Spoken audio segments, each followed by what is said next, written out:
Now let's think about the other side of the coin.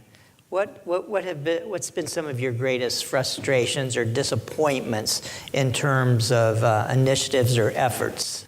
The greatest disappointment in my entire 52 years was the passage of nurse-staff ratios in 1999. Now, you could say, well, it's not the worst thing in the world, but here was the disappointment to me. I had a commitment from our highest state executive that that bill would not become law.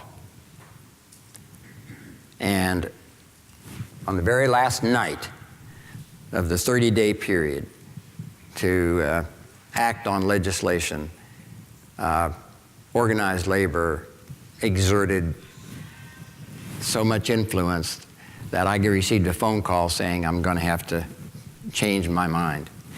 I felt like that was the biggest disappointment because I had counted on direct conversation and commitments made to me. But you know, I think back on it, and that was the shock. But since then, I have experienced lesser issues of lesser importance, but I've experienced some of those now, and the frequency is unfortunately increasing.